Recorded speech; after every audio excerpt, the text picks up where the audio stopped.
Hi, I'm Christina Wolford, along with Dan Ramey from WBEX, WCHI, WQLX, and WKKJ. Recently, we were able to visit Rickenbacker National Guard Base in suburban Columbus. Perhaps you've seen video of our plane ride? Yeah, the KC-135 Stratotanker that the Air National Guard uses for the 161st Air Refueling Unit. Yeah, but we also got to visit with the Ohio Army National Guard. Were you surprised that the Adjutant General for Ohio was a woman? You know, actually I was. That's General Deborah Ashenhurst. And yes, there is a woman at the helm of the military here in Ohio. She shared with us that the mission of the National Guard is, when called, that they respond with ready units to execute federal, state, and community missions with the use of soldiers, airmen, and civilians. Yeah, of course, it's all to protect the citizens of Ohio and the rest of the country, too, providing public safety when ordered by the government or supporting the national military strategy as ordered by the president. Combined, more than 18,000 members of the Ohio National Guard have been deployed since 9/11, assisting with Operation New Dawn, Operation Enduring Freedom, and Operation Iraqi Freedom. One of the things I really didn't consider was how important the National Guard is. The Guard provides half the Army's strategic and tactical power, more than 50% of the Army's combat power, and the Air National Guard 63% of the Air Force's air traffic control capabilities and 75% of all domestic combat air patrol in the War on Terror. That's a lot. It sure is. SBIRNI is an acronym we became familiar with along with HERF. HERF is the Homeland Response Force, which the Ohio National Guard is the first to operate. It will hopefully never be needed, but HERF becomes active in case of chemical, biological, radioactive, nuclear, and explosive materials. We'll revisit this later on our tour of the HERF unit. Yeah, glad you remembered all that stuff from SBIRNI. General Ashenhurst explained that the National Guard bases are found all over Ohio: Columbus, Kettering, Zanesville, Springfield, Cincinnati, Toledo, and Mansfield, and even a naval presence up at Port Clinton. Wow.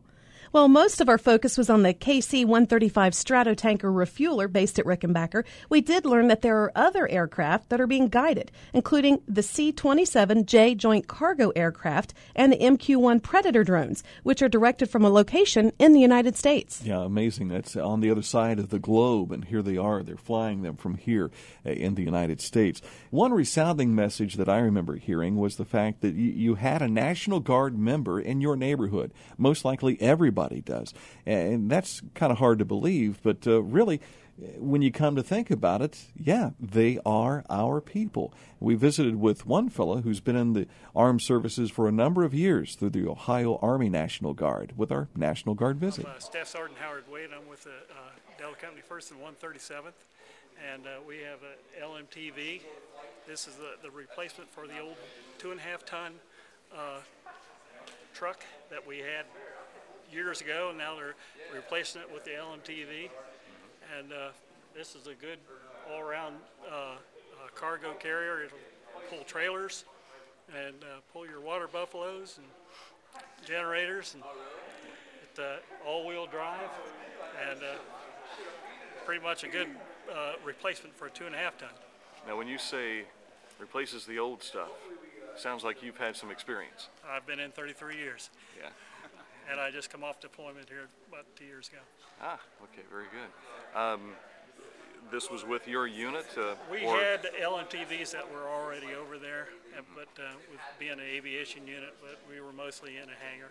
But we did have access to LMTVs over there. And if you needed to go, you could get this bad boy going, right? Oh, yes. Okay. Tell us some of the specifics about it. What makes it such a nice unit? Well, it's automatic. It's pretty much. I'm the company training NCO for all the vehicles, and so this is pretty easy to train on. With being automatic, it's just push button, but it's a little more complicated to start. But once everybody knew how to do that, it was pretty standard, and pretty much anybody can be trained on this. And this is we try to get all our soldiers trained up on this one first, then they can go to the Humvees or any of the other utility vehicles we got. In order to move an Army, this is This is the one that pretty much everybody needs to know how to drive. Yeah. And we move troops to rifle ranges and equipment, and this is the one that we use. Thank you for your time. Hey, no problem. From transportation to security, with the 437th Police Battalion, Sergeant Dre. Yes, sir. Actually, we're all MPs. We have three type MPs do three different things. You have the law and order, which is basically your standard military police or police operations. You also have civil disturbance, that is riot control. So that's the outfit for the civil disturbance MPs. And you also have another MP back there that is just in the battle dress uniform, typical soldier that fights in combat. So that's what we're here displaying today on behalf of the 437th Military Police Battalion. Is this considered riot gear we're looking at here? Yes, she does have shin guards on, the riot baton, if you will, or the MP baton, and the riot shield. Give me your best battle face.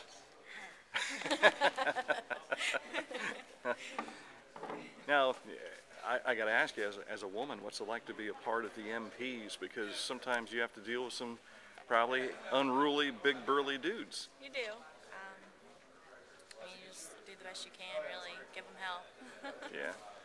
Well, what do your parents say about something like this? My parents signed me up. Oh, is that right? Yeah. Yeah. But I love it. I wouldn't trade MP for the world, so it's a good job. How rewarding is, and I'll ask both of you here, how rewarding has been for you to be a part of the National Guard? It's very rewarding. Yeah.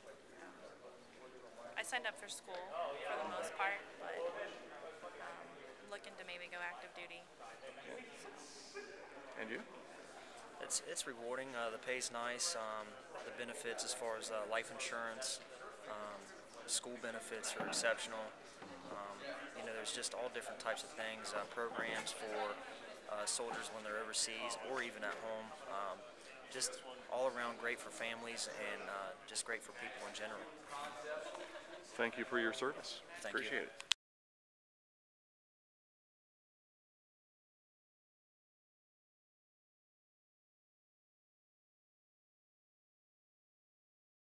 And when traveling into hostile territory, a vehicle like this is used.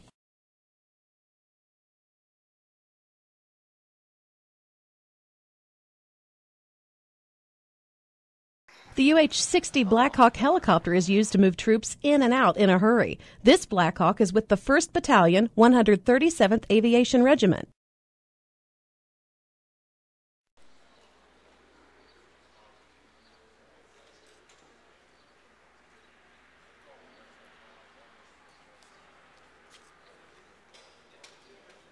The Ohio National Guard is the first unit to put HERF units in action.